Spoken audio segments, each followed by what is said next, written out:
মইতো কওঁ যে অসমৰ বহুত ডেকা ল'ৰাৰ জীৱন ধ্বংস কৰাৰ মূলতে এই যিসকল নেতাই কুশল দুৱাৰী কৈছে তেওঁলোক নিজে দায়ী।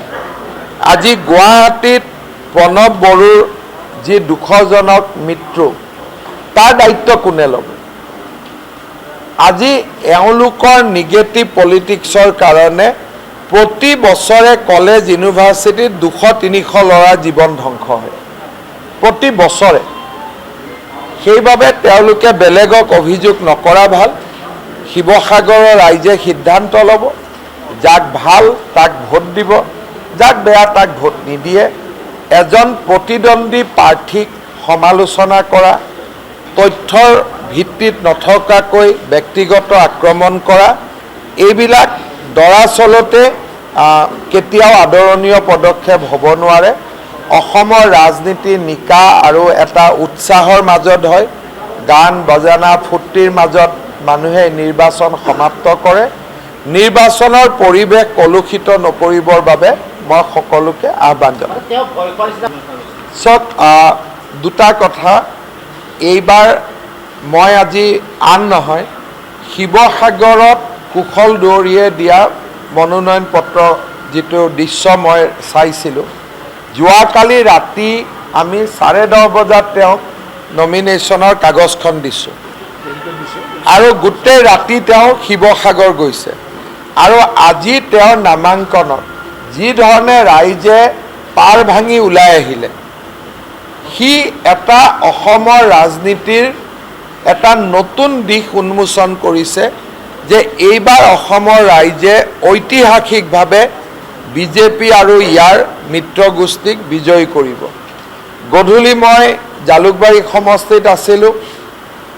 স্বাভাৱিকতে 25 বছৰৰ সম্পৰ্ক, মই গ'লে ৰাইজ আহে, ৰাইজে মোক লগ পায়। কিন্তু ইমান বৰষুণৰ মাজতো ৰাইজে আশীৰ্বাদ যাত্ৰাত মোৰ লগতে থাকিল। কোনো সমদল এৰি বা শোভাযাত্ৰা এৰি উভতি নগ'ল।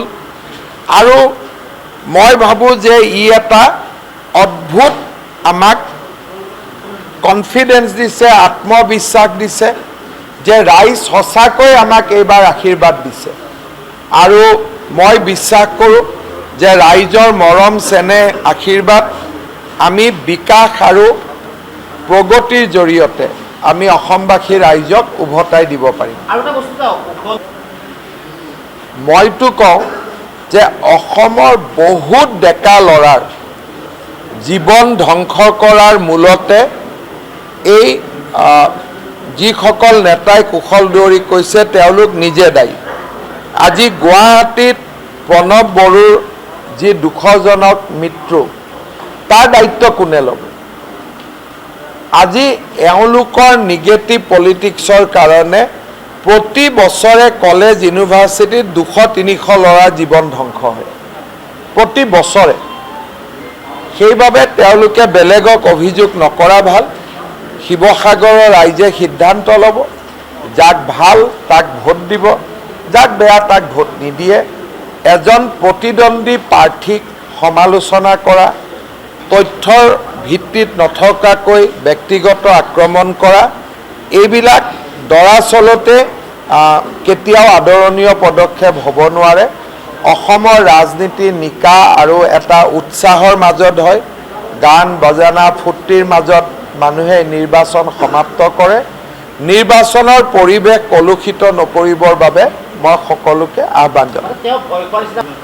চক দুটা কথা, এইবাৰ মই আজি আন নহয়, শিৱসাগৰত কুশল দুৱাৰীয়ে দিয়া মনোনয়ন পত্ৰ যিটো দৃশ্য মই চাইছিলোঁ, যোৱাকালি ৰাতি আমি 10:30 বজাত তেওঁক নমিনেশ্যনৰ কাগজখন দিছোঁ আৰু গোটেই ৰাতি তেওঁ শিৱসাগৰ গৈছে। আৰু আজি তেওঁৰ নামাংকনত যি ধৰণে ৰাইজে পাৰ ভাঙি ওলাই আহিলে, সি এটা অসমৰ ৰাজনীতিৰ এটা নতুন দিশ উন্মোচন কৰিছে যে এইবাৰ অসমৰ ৰাইজে ঐতিহাসিকভাৱে বিজেপি আৰু ইয়াৰ মিত্ৰগোষ্ঠীক বিজয়ী কৰিব। গধূলি মই জালুকবাৰী সমষ্টিত আছিলোঁ। স্বাভাৱিকতে 25 বছৰৰ সম্পৰ্ক, মই গ'লে ৰাইজ আহে, ৰাইজে মোক লগ পায়। কিন্তু ইমান বৰষুণৰ মাজতো ৰাইজে আশীৰ্বাদ যাত্ৰাত মোৰ লগতে থাকিল। কোনো সমদল এৰি বা শোভাযাত্ৰা এৰি উভতি নগ'ল। আৰু মই ভাবোঁ যে ই এটা অদ্ভুত আমাক কনফিডেন্স দিছে, আত্মবিশ্বাস দিছে যে ৰাইজ সঁচাকৈ আমাক এইবাৰ আশীৰ্বাদ দিছে।